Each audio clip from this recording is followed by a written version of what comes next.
Okay, let's dive right into this explainer.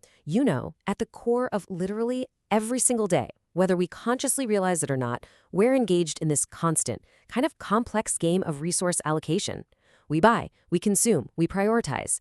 But beneath the surface level of all those daily transactions lies a really fundamental concept, one rooted deeply in behavioral psychology and economics, and it literally shapes the structure of our modern world. So today, we're going to explore the foundations of choice by unpacking the stark boundary between the things our biology demands and the things our psychology desires. To get our gears turning right off the bat, consider a classic study in consumer behavior that plays out in pretty much every household. Why do we sometimes choose super fancy, light-up shoes over regular, everyday ones? I mean, both ostensibly do the exact same job, right? They cover and protect your feet. But one possesses this extra, flashy, emotionally driven element. Now, while this might sound like a really simple playground example, it actually perfectly isolates the exact moment a purely functional purchase morphs into an emotional one. Recognizing that subtle shift introduces us to a massive structural difference in economics, the boundary between what we genuinely require to survive and what we simply desire to feel good. Section 1. Needs versus wants. Establishing the baseline. Let's start with the absolute foundation here, essential needs. The definition is strict, unforgiving, and deeply rooted in our biology. We're talking about the primary requirements for human survival, literally the absolute bottom tier of Maslow's hierarchy of needs. Without these basic items, biological systems just fail. They're the absolute non-negotiables of human existence. They exist purely to satiate biological deficits. You could strip away all of modern society, all the culture, all the tech, but if you lose access to these essential needs, life objectively stops. It's as simple as that. Then, on the complete flip side of that equation, we have optional wants. And what's absolutely crucial to grasp here is how modern consumerism is built almost entirely around these items. Optional wants are desire-based items that increase our personal comfort. But, and this is the key, they are not necessary for life. These are psychological drivers, not physiological necessities. They make life colorful, they bring us status, entertainment, comfort. But if they suddenly disappear tomorrow, our biological systems would continue just fine. We strongly desire them, sure, but our survival absolutely does not depend on them. Moving on to Section 2. Basics of survival. What keeps us alive? So, the primary requirements for survival actually form a very short, highly specific list. We've got nutritious food, clean water, clothing, and secure shelter. Now, in the modern industrialized world, we rarely think about these in their rawest forms, right? Society has heavily abstracted them.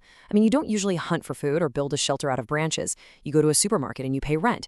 Yet, despite all that abstraction, these four pillars still dictate our most primal economic anxieties.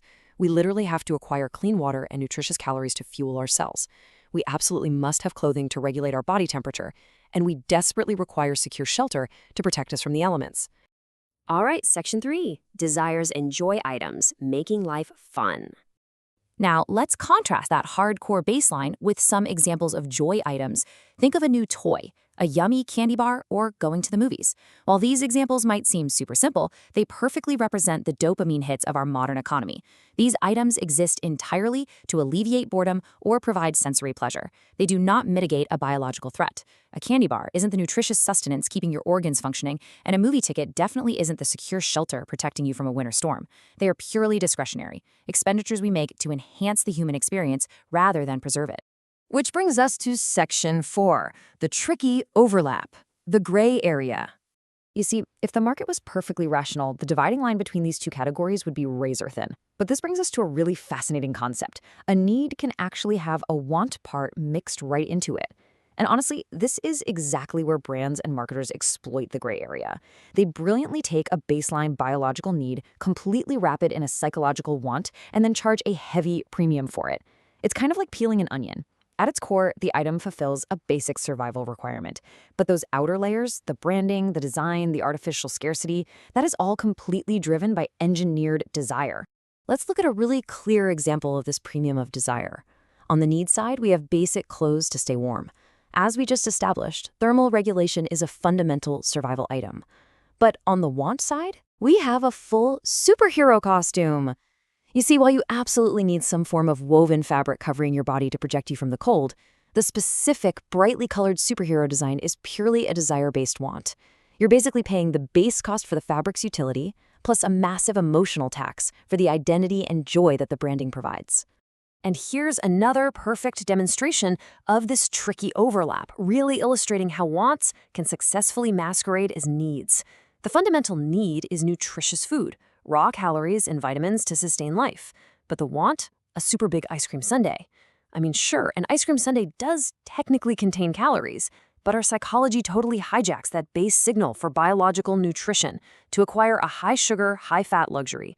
It perfectly masks an indulgence right behind the excuse of a biological requirement. Tricky, right?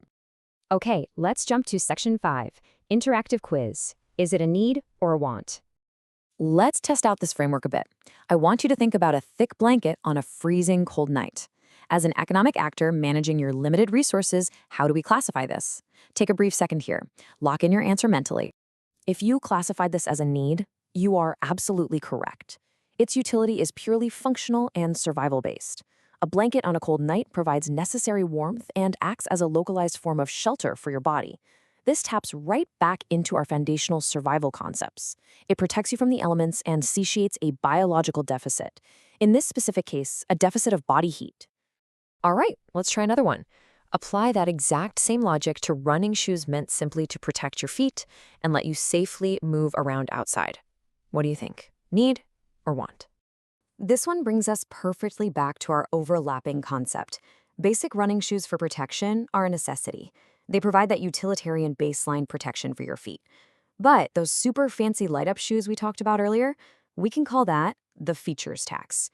You need the utilitarian footwear, but literally every flashy upgrade, the lights, the grand logo, the specialized colors, that is a highly monetized want.